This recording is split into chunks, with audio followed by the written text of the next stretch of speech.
David, por responder. Bueno, entonces, como les decía, hoy vamos a continuar con una nueva tutoría virtual de la Olimpiada de Química. Vamos a continuar hablando sobre las propiedades de las sustancias y específicamente hoy vamos a hablar del tema de propiedades físicas y propiedades químicas. Bueno, entonces, ya habíamos visto en una tutoría anterior que las propiedades de las sustancias las podemos clasificar en dos grandes grupos.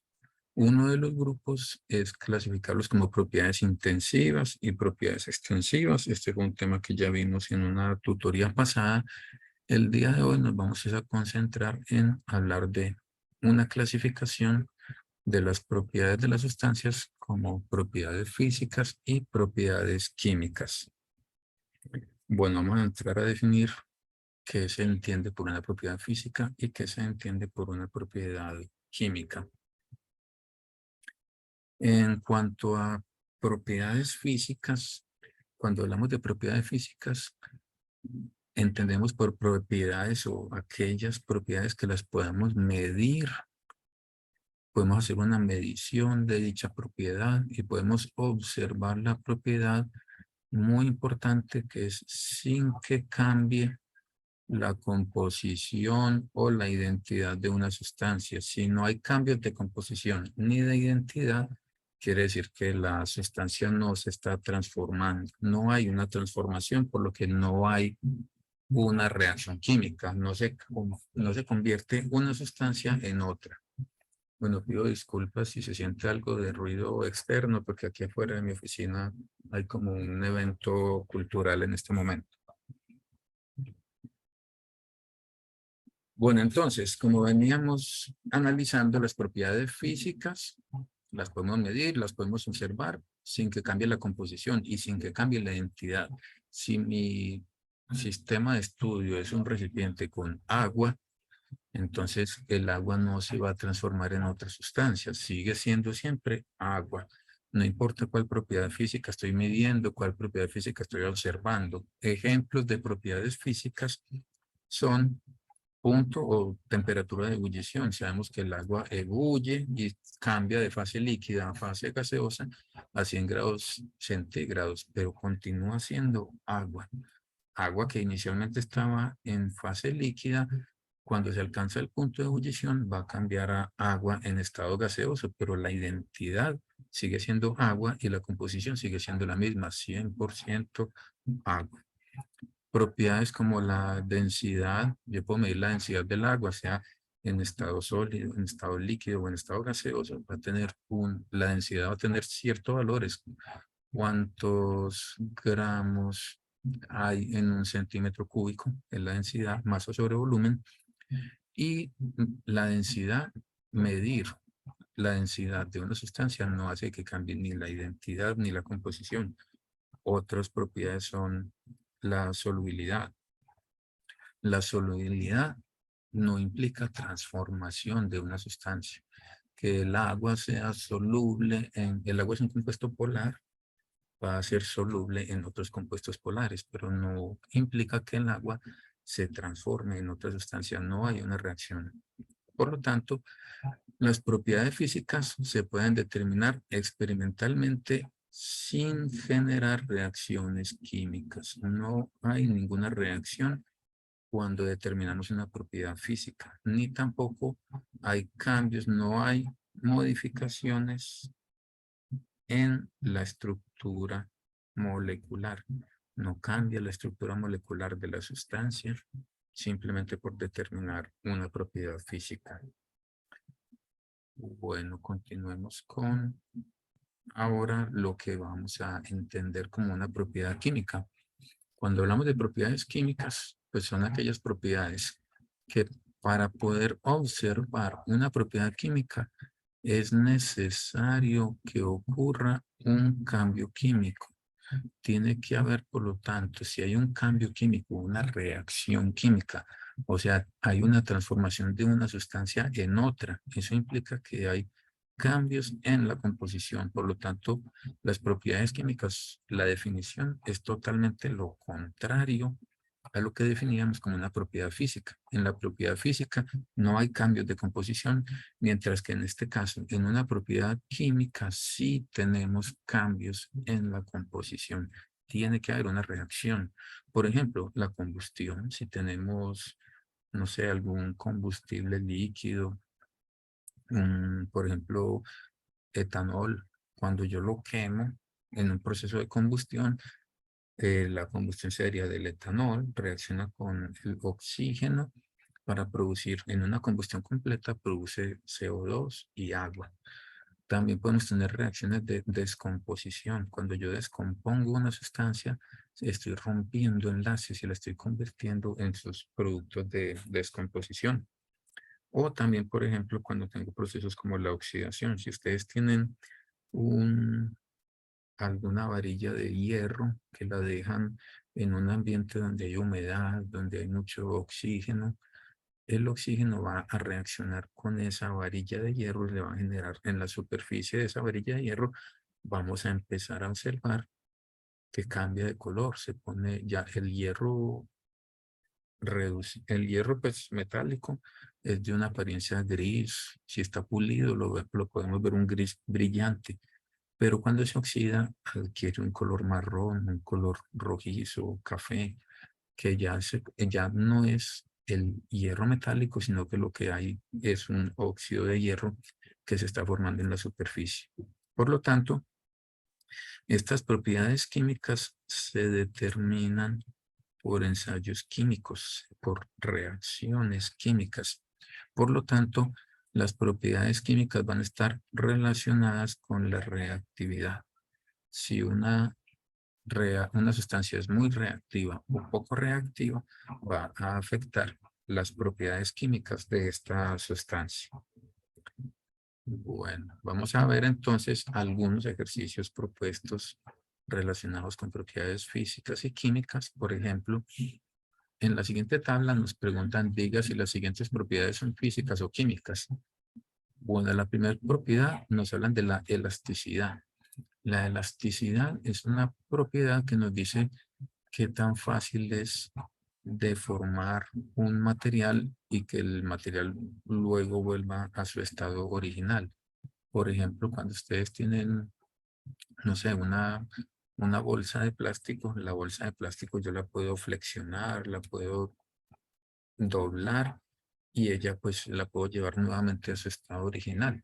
Eso no implica que haya cambios en la composición ni cambios en la identidad de la sustancia. Estos plásticos son básicamente moléculas de polímeros que algunas de los polímeros son muy rígidos por lo que tienen poca elasticidad, otros son mucho más flexibles y tienen una muy buena elasticidad. Pero como no hay transformación de una sustancia en otra, la elasticidad es una propiedad física.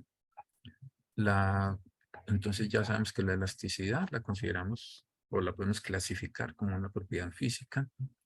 La corrosividad, la corrosividad es tan, qué tan fácil se puede modificar la superficie de una sustancia por contacto con otra. Por ejemplo, un ácido fuerte se considera como una sustancia que es muy corrosiva cuando está en contacto con un metal. Entonces, cuando yo le deposito una gota de ácido fuerte en una superficie metálica, empiezo a ver que la superficie del metal empieza a cambiar de color. Dependiendo del tipo de metal, pues puede tomar un color verde, un color rojo, un color negro, pero ese cambio de color implica que se está formando un óxido de metal por acción de la gota de ácido que le puse en la superficie. Entonces, eso quiere decir que la corrosividad implica que hay cambios en la composición de una sustancia, se está transformando una sustancia en otra, por lo que se puede considerar como una propiedad química. La estructura cristalina, cuando yo tengo materiales sólidos, hay materiales sólidos amorfos, o sea que no tienen una estructura cristalina definida, y hay otros materiales que tienen un cierto orden estructural de los átomos. Por ejemplo, el cloruro de sodio tiene una estructura cristalina definida. Entonces, La estructura cristalina es una propiedad que depende de una sustancia sin necesidad de que se transforme en otra sustancia. De hecho, yo puedo, dependiendo de las condiciones de temperatura y presión, yo puedo hacer que una misma sustancia cambie de estructura cristalina, pero conservando la misma identidad de la sustancia y conservando la misma composición, por lo que la estructura cristalina es una propiedad física. Otra propiedad que nos mencionan aquí en la tabla es la conductividad térmica, perdón, la conductividad eléctrica. La conductividad eléctrica nos habla sobre la capacidad que tiene una sustancia de transportar electrones. Sabemos que los metales tienen conductividad eléctrica. De hecho, pues los cables de la electricidad en las casas, la mayoría son de cobre. El cobre es un muy buen conductor de la electricidad. Y que yo esté transportando electricidad a través del metal o que no esté transportando electricidad no implica que haya cambios ni en la identidad ni en la composición de la sustancia que estoy usando para transportar esos electrones. Entonces, como no hay transformación de una sustancia en otra, la conductividad eléctrica es una propiedad física. Y por último, la reactividad, que en la definición de propiedades químicas vimos que las propiedades químicas están relacionadas con la reactividad. Una sustancia puede ser o tener alta reactividad hacia cierto tipo de compuestos, muy reactivo hacia un ácido, hacia una base, muy reactivo hacia el oxígeno, hacia el agua, o puede ser muy poco reactivo también. Una baja reactividad implica que también una sustancia tiene una baja capacidad de transformarse o de reaccionar con otras sustancias, pero la reactividad implica qué tan alta o qué tan baja es la capacidad de una sustancia de transformarse en otra o por estar en contacto con algún otro tipo de sustancia. Por lo tanto, cuando hablo de reactividad, estoy hablando de reacciones químicas, de transformación de una sustancia en otra, sea rápidamente o lentamente, pero la reactividad está asociada con la transformación de una sustancia en otra. Por lo tanto, la reactividad se considera como una propiedad química. Listo, entonces de esa forma podemos clasificar todas estas propiedades. Les recuerdo que si hay alguna duda relacionada con los temas que estamos abordando o con los ejercicios que vamos analizando, las dudas las pueden escribir por el chat. Por ahora veo que no hay ninguna pregunta. Listo, continuemos con el siguiente ejercicio. En el siguiente ejercicio tenemos lo siguiente. Nos dicen, con base en la información de la tabla, responde a las siguientes preguntas. Primero me preguntan, ¿cuáles sustancias son sólidas y cuáles son líquidas a una temperatura de 200 grados centígrados?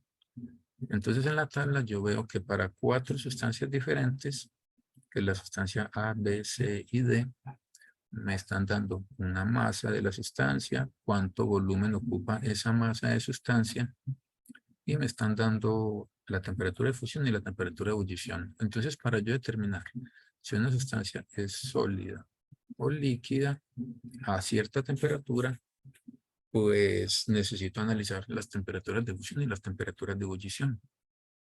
Lo que puedo ver es que a 200 grados centígrados, si la temperatura de fusión está por encima de 200 grados centígrados, quiere decir que a 200 grados centígrados la sustancia es sólida. ¿Qué podemos ver acá? Que la sustancia B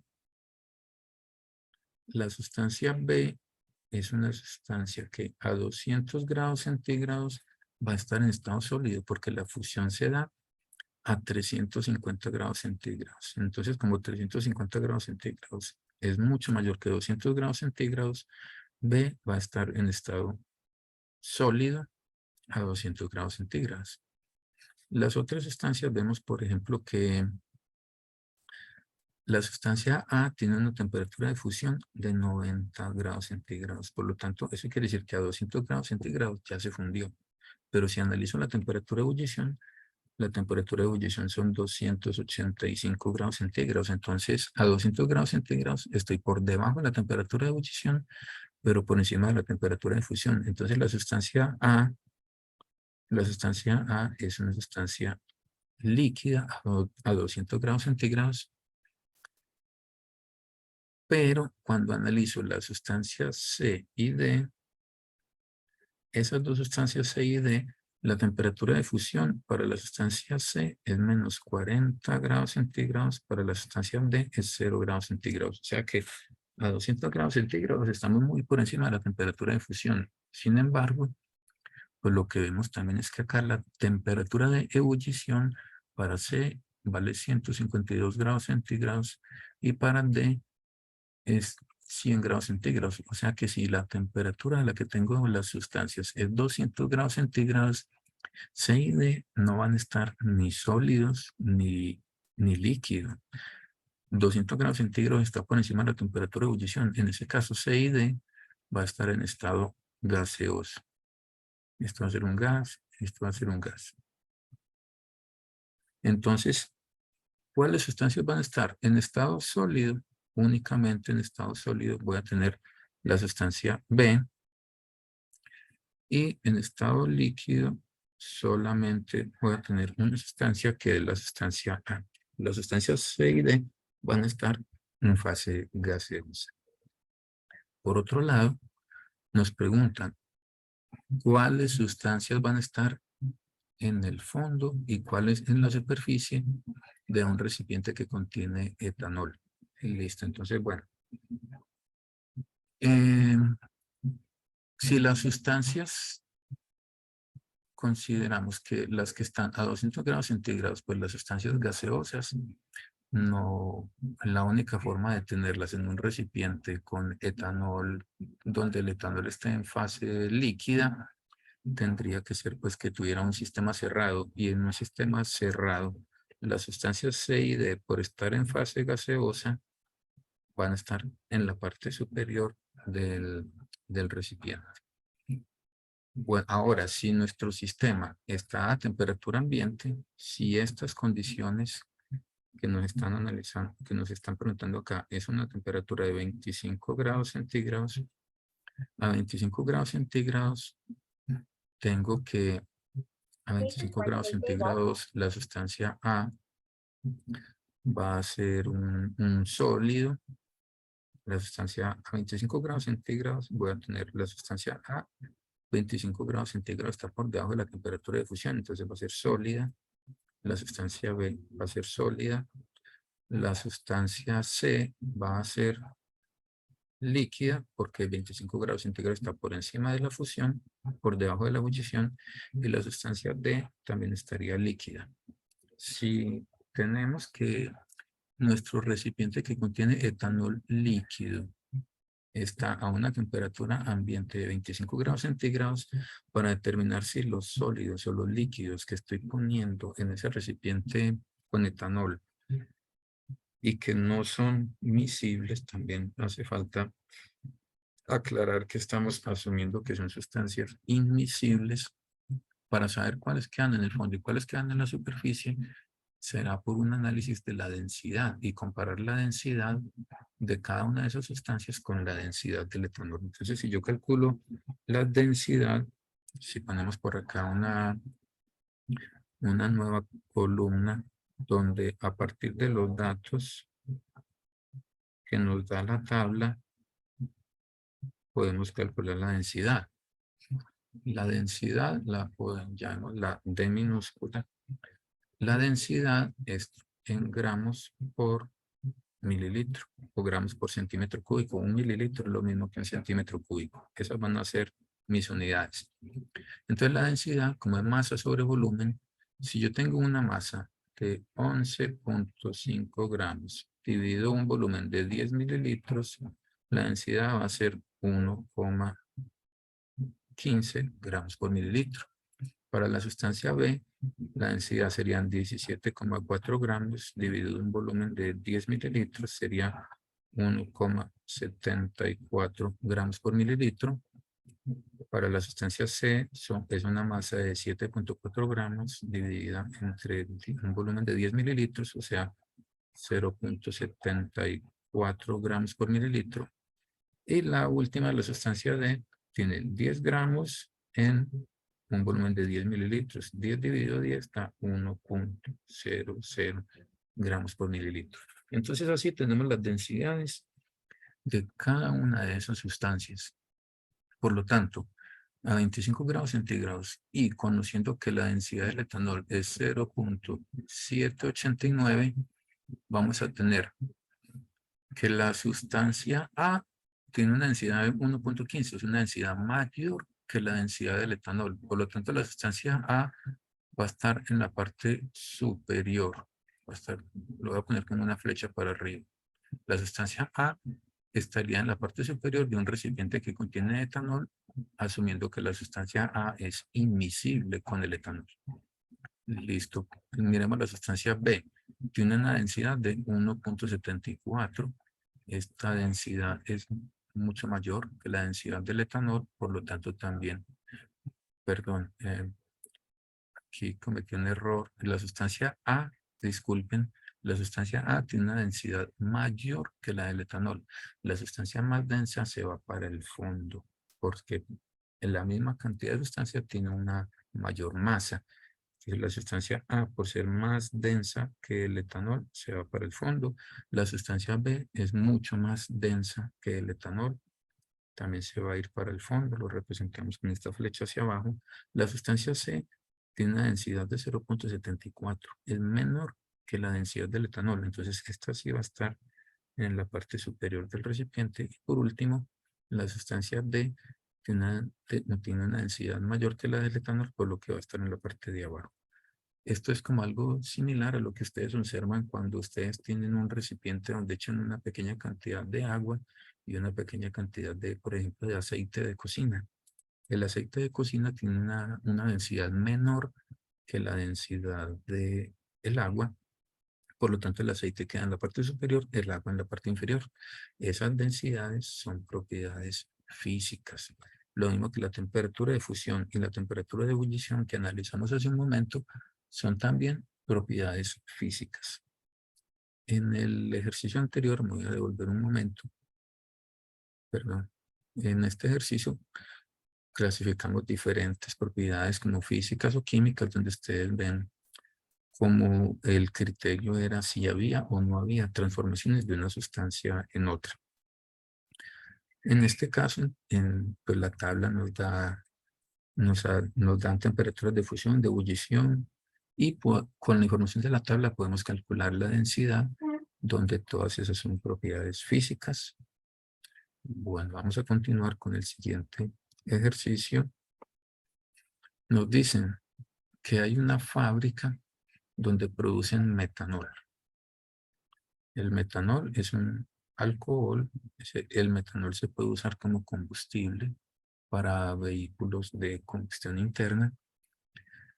Este combustible o esta sustancia, el metanol, es una sustancia que no es apta para consumo humano y resulta que accidentalmente nos dicen en el enunciado que hubo un derrame de este alcohol en un depósito de agua potable. ¿Qué pasa? Si una sustancia que no se puede consumir porque es perjudicial para la salud, se mezcla con un recipiente o un depósito de agua potable, eso hace que ya la mezcla resultante no es apta para el consumo humano. Nos piden identificar dos propiedades que cambian luego del accidente. Nos dicen una propiedad, el color. Resulta que pues, el agua potable sabemos que es incolora. El metanol, al igual que el agua, también es un líquido incolor. Entonces, el color no cambia. Entonces, el color no cambia. Sin embargo, la reactividad sí cambia. No es lo mismo la reactividad que tiene el agua cuando está pura a cuando tengo una mezcla de agua con metanol. Entonces, la reactividad es una propiedad que cambia. En la opción B nos dicen que cambia el sabor. Pues el agua sabemos que no tiene pues un sabor marcado, mientras que los alcoholes sí tienen un sabor mucho más notorio. Entonces al mezclar agua con etanol cambia el sabor. Al mezclar agua con etanol, pues no es lo mismo el punto de fusión del agua pura que el punto de fusión del metanol. Por lo tanto, el punto de fusión de la mezcla va a cambiar. Esta es una propiedad que también cambia. Entonces, la opción B sería una respuesta correcta para esta pregunta porque tenemos dos propiedades que cambian luego del accidente. El olor. El agua no tiene un olor muy marcado. El agua se puede considerar inolora, mientras que el metanol sí se puede percibir que tiene un olor particular. Entonces, cuando al agua le mezclo metanol, el olor va a ser una propiedad que va a cambiar. El poder calorífico, que es la cantidad de energía contenida en una sustancia que puede ser liberada en forma de calor. Cuando analizo este sistema, cuando tengo agua pura, el agua tiene un poder calorífico relativamente bajo. Cuando lo mezclo con metanol, el metanol tiene un poder calorífico alto. Entonces, esta es otra propiedad que cambia. Entonces, la opción C también sería una respuesta correcta para esta pregunta, que hay dos propiedades que cambian luego del accidente. La opción que nos dice todas las anteriores, pues no es correcto decir que todas las anteriores cambien, porque ya vimos que el color no cambia. Tanto el agua como el metanol son sustancias incoloras. Bueno, continuemos con el siguiente ejercicio. En el siguiente ejercicio nos dicen que un momento, me devuelvo. En este caso, color es propiedad física, reactividad, ya vimos que es propiedad química. El sabor no implica una transformación de la sustancia, es una propiedad física. Punto de fusión es propiedad física. El olor tampoco implica transformación de una sustancia, es propiedad física. Poder calorífico es también la energía en forma de calor que puede contener una sustancia. Entonces, para medir el poder calorífico, tengo que llevar a cabo una reacción química donde se libera ese calor. Es una propiedad química. Bueno, continuemos con el siguiente ejercicio. En este caso nos hablan de un experimento realizado con diferentes sustancias líquidas. Nos dicen que se mide el tiempo que tarda una esfera de acero en recorrer una distancia de 10 centímetros a través de cada líquido. Entonces, como es una misma esfera de acero, pues la masa de esa esfera de acero es una masa constante. Entonces, en este esquema que vemos en el lado derecho de la diapositiva, la distancia que hay desde este punto hasta este otro punto de acá, esa distancia de X es igual a 10 centímetros. Y aquí está la esfera que va cayendo a través del líquido. Entonces, vamos a cronometrar el tiempo que tarda la esfera en recorrer esa distancia de 10 centímetros y voy cambiando los diferentes líquidos. Y acá la sustancia A, la sustancia B, la sustancia C y D, le mido cuánto tiempo tarda la esfera en recorrer una misma distancia. Ahora, si tenemos en cuenta que la viscosidad es la resistencia, o se puede definir como la resistencia que presenta un fluido a desplazarse. Por ejemplo, no es lo mismo cuando ustedes tienen un recipiente con agua y el recipiente lo van a hacer pasar pues a través, no sé, por ejemplo, de un embudo para envasarlo en otro recipiente. El agua fluye rápidamente. Entonces el agua tiene poca resistencia a desplazarse. Entonces, como tiene poca resistencia, el agua tiene una viscosidad baja. Mientras que si ustedes, por ejemplo, tienen un frasco que no tiene agua, sino, por ejemplo, un aceite. El aceite, cuando ustedes lo van a hacer pasar por el mismo embudo para envasarlo en otro recipiente, el aceite fluye más lentamente, porque el aceite tiene una viscosidad mayor que el agua. El aceite presenta una mayor resistencia a desplazarse. Entonces, Cuando yo dejo caer una esfera de acero a través de un líquido, la esfera, si el líquido tiene poca viscosidad, la esfera cae rápidamente. Si el líquido tiene una alta viscosidad, la esfera va a caer muy lentamente porque el líquido, al tener una alta viscosidad, hace que la esfera no se pueda desplazar rápidamente a medida que va cayendo. Por lo tanto, a mayor viscosidad, mayor tiempo se requiere para que la esfera, que tiene una masa constante, recorra una distancia determinada que en este caso son 10 centímetros. Entonces nos piden cuál será el líquido de mayor viscosidad. Entonces el líquido de mayor viscosidad, como les digo, será el líquido en el cual la esfera se tarde un mayor tiempo en recorrer la misma distancia. Como vemos, la sustancia A tarda 42 segundos, la B 23 segundos, la C 18 segundos, la D 56 segundos. El mayor tiempo corresponde a la sustancia D. Entonces, la sustancia D va a ser la sustancia de mayor viscosidad.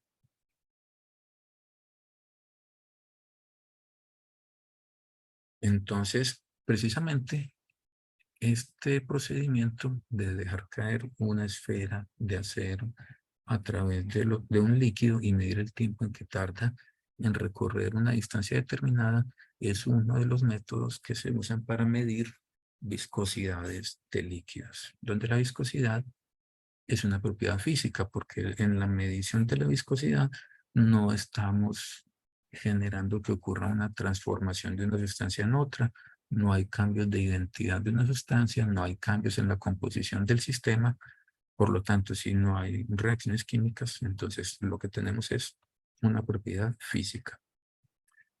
Continuemos ahora en el siguiente ejercicio. En este ejercicio nos dicen que tenemos 4 tubos de ensayo. Esos 4 tubos de ensayo son del mismo tamaño, son iguales. Los tubos de ensayo son iguales y están a una temperatura constante, a una temperatura de 25 grados centígrados. Además nos dicen que a cada tubo se le adiciona 5 mililitros, el mismo volumen a cada uno de los 4 tubos, de una mezcla de etanol agua, pero a diferentes concentraciones. Hay una mezcla de etanol con agua que se adiciona a cada uno de los tubos y tiene una concentración diferente en cada tubo. Y lo que hacemos es que se miden las masas o se determina cuál es la masa contenida en cada tubo según la tabla. Entonces, para el tubo 1 es una masa de 4.5 gramos, para el tubo 2, 4.0 gramos, para el tubo 3, 4.8 gramos y para el tubo 4, 4.2 gramos. Ahora nos dicen, si en cada tubo se adiciona 3 mililitros de benceno, donde el benceno es un líquido no polar, sabemos que el etanol es un líquido polar. El agua es un líquido polar. Entonces el agua y el etanol son totalmente miscibles, mientras que un líquido no polar va a ser insoluble en agua y en etanol. Y la densidad del benceno es 0.879 gramos por centímetro cúbico. Nos piden determine en cuáles de los tubos queda el benceno en la parte superior de los tubos. Entonces el benceno a esa temperatura ambiente de 25 grados centígrados es líquido, el etanol y el agua también son líquidos. Entonces tengo un sistema donde todo es líquido, pero cuando adiciono el benceno tengo una mezcla heterogénea porque tengo dos fases diferentes. Una fase que tiene solo benceno, otra fase que tiene solamente la mezcla de agua-etanol. ¿Cómo sabemos dónde o en cuáles recipientes queda el benceno en la parte superior? Pues analizando la densidad, similar a lo que analizábamos hace un momento en otro ejercicio. Yo sé cuál es la densidad del benceno. Las mezclas de etanol-agua pues van a tener, como tienen diferente concentración, tienen diferente densidad. Pero sabemos que de todas las mezclas etanol-agua, el volumen fue un volumen constante de 5.0 mililitros. Y como yo conozco la masa, puedo calcular la densidad en unidades de gramos por mililitro. Entonces, para el tubo 1, la densidad va a ser una masa de 4.5 gramos, y esos 4.5 gramos lo voy a dividir entre 5 mililitros. Entonces tenemos, si yo divido 4.5 gramos entre 5 mililitros, me da una densidad de 0,9 gramos por mililitro. Para el tubo 2 tengo una masa de 4 gramos, y esos 4 gramos los divido por el mismo volumen. Todos los tubos tienen el mismo volumen de la mezcla etanol-agua de 5 mililitros. Me da una densidad de 0.8. En el otro caso, tengo 4.8. En el tubo 3 tengo 4.8 gramos dividido en 5 mililitros. Me da una densidad de 0.96. Y en el último tubo, en el tubo 4, tengo una masa de 4.2 gramos dividido en 5 mililitros. Me da una densidad de 0.84. Entonces tenemos 0.84 gramos por mililitro en la densidad. Listo, entonces nos preguntan, ¿en cuáles tubos va a quedar el benceno en la parte superior? ¿Dónde va a quedar el benceno en la parte superior? En los tubos donde la mezcla etanol-agua tengan una densidad mayor que la del benceno. Porque si la densidad de la mezcla etanol-agua es mayor que la del benceno, y la mezcla etanol-agua queda en el fondo, el benceno queda en la parte superior. ¿Cuáles tubos tienen una densidad mayor que 0.879? Sería el tubo 1, que tiene una densidad de 0.9, es mayor que 0.879, y el tubo 3, que tiene una densidad de 0.96. 0.96 es mayor que 0.879. Entonces, la respuesta es que en el tubo 1 y en el tubo 3, el benceno va a quedar en la parte superior. Por lo tanto, la respuesta correcta va a ser la respuesta C. Además, también aquí podemos determinar en cuáles tubos va a quedar el benceno en la parte inferior. El benceno va a quedar en la parte inferior en los recipientes donde el benceno tenga una densidad mayor a la mezcla etanol-agua. Eso va a ocurrir, como vemos en el tubo 2, la mezcla etanol-agua tiene una densidad menor que la del benceno. Entonces, el benceno va a quedar en la parte inferior. Y en el tubo 4, la mezcla tiene una densidad de 0.84, el benceno es 0.879. Entonces, en el tubo 4 también el benceno va a quedar en la parte inferior del recipiente. Esto nos muestra que a través de esta propiedad física, como es la densidad, que la obtenemos dividiendo la masa dividimos la masa entre el volumen, podemos determinar entre dos sustancias que pueden ser puras o pueden ser mezclas, dos sustancias o dos sistemas, dos líquidos inmiscibles, cuál va a quedar en la parte superior y cuál va a quedar en la parte inferior del recipiente. Bueno, continuemos con el siguiente ejercicio. En este ejercicio está relacionado con la solubilidad. En este caso, entonces tenemos lo siguiente. Vamos a tener acá que nos dicen que se preparó una solución a 60 grados centígrados, donde se usaron 100 gramos de agua, 50 gramos de, bueno, entonces tenemos 100 gramos de agua, tenemos 50 gramos de nitrato de potasio y tenemos 30 gramos de cloruro de sodio a una temperatura de 60 grados centígrados. Lo que podemos analizar es que nos dicen, luego de homogenizar el sistema, se bajó su temperatura gradualmente hasta una temperatura de 30 grados centígrados.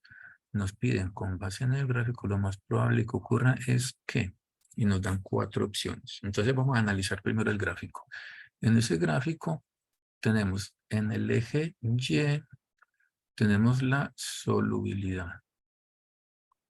Y la solubilidad está definida como cuántos gramos de soluto se pueden disolver en 100 gramos de solvente, que en este caso el solvente es el agua.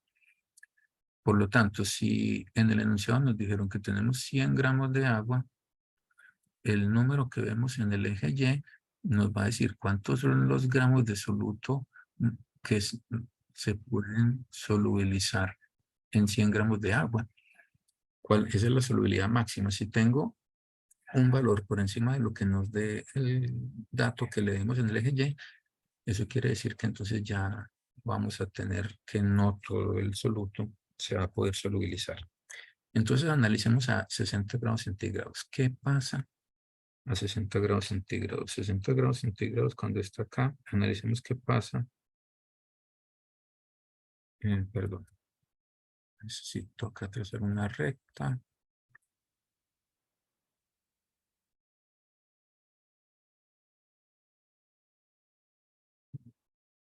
Está dejando seleccionar la herramienta de recta. No sé por qué.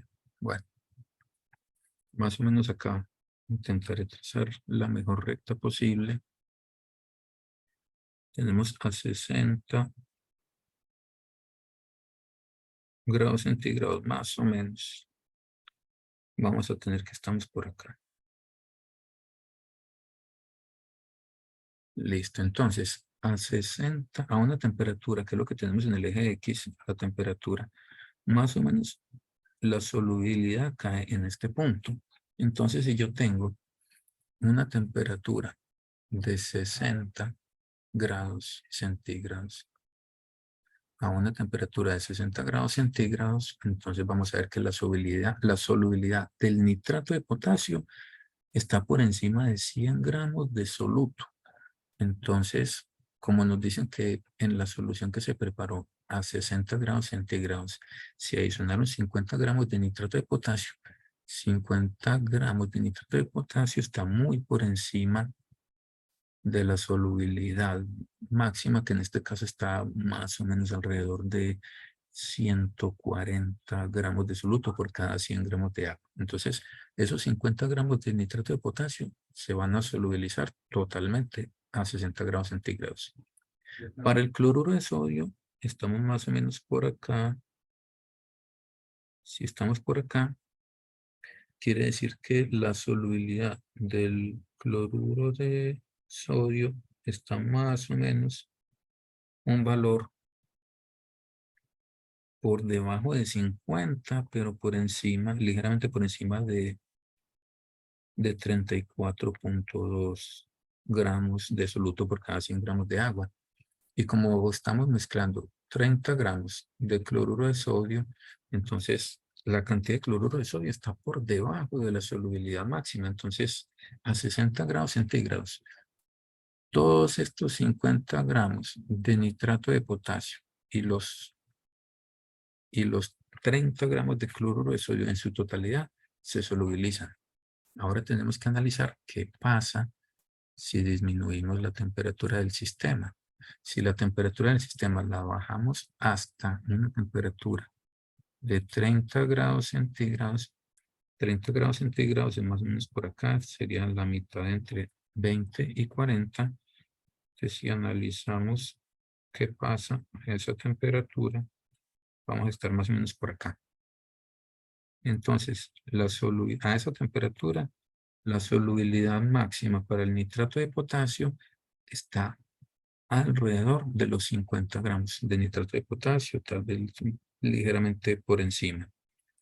Y para el cloruro de sodio, estamos por acá. Por acá estamos, si 34.2 está aquí, entonces estamos ligeramente por encima de 34.2. ¿Eso qué quiere decir? Que aún a 30 grados centígrados los 50 gramos de nitrato de potasio y los 30 gramos de cloruro de sodio seguirán estando solubilizados. Entonces, nos dicen, en la opción A, nos dicen, se precipita solamente KNO3. Esta opción es incorrecta porque vemos que aún a 30 grados centígrados, los 100 gramos de agua que tenemos son capaces de solubilizar un poquito por encima de 50 gramos de nitrato de potasio. La opción B nos dice, se precipita tanto cloruro de sodio como KNO3. Un precipitado aparece cuando estamos por debajo de la solubilidad máxima. Si yo le adiciono una cantidad de soluto que está por encima de la solubilidad máxima que tiene ese soluto en ese disolvente, entonces aparecería un precipitado. Como tanto el cloruro de sodio como el nitrato de potasio están en una cantidad por debajo de la solubilidad máxima, entonces ninguno de los dos se va a precipitar. La opción B dice se precipita solamente cloruro de sodio. Vemos que la cantidad de cloruro de sodio, que son 30 gramos, están por debajo de la solubilidad, incluso a 30 grados centígrados. Entonces aquí esta opción también es incorrecta. La opción D dice no se precipita ninguno de los solutos. Esta es la opción correcta. El nitrato de potasio es un soluto, el cloruro de sodio es otro soluto. A 30 grados centígrados, la solubilidad del agua es capaz de solubilizar los 50 gramos de nitrato de potasio y los 30 gramos de cloruro de sodio. Otra cosa sería si tuviéramos una temperatura menor, por ejemplo, una temperatura de, bueno, aquí tenemos 30. Si yo tuviera una temperatura por acá, por un lado de 10 grados centígrados, a 10 grados centígrados, aquí vemos que la solubilidad máxima del nitrato de potasio está por debajo, muy por debajo de 50, está más cercano a 2, está como por los lados de unos 20 gramos de soluto en 100 gramos de agua. Ahí, si la temperatura fuera 10 grados centígrados, ahí el nitrato de potasio sí se precipitaría una parte, porque a 10 grados centígrados, más o menos por acá, eso es una solubilidad alrededor de 20 gramos de soluto en 100 gramos de agua. Entonces se precipitarían unos 30 gramos de nitrato de potasio. A 10 grados centígrados, de todas maneras, la solubilidad del cloruro de sodio pues tiene una baja dependencia con la temperatura.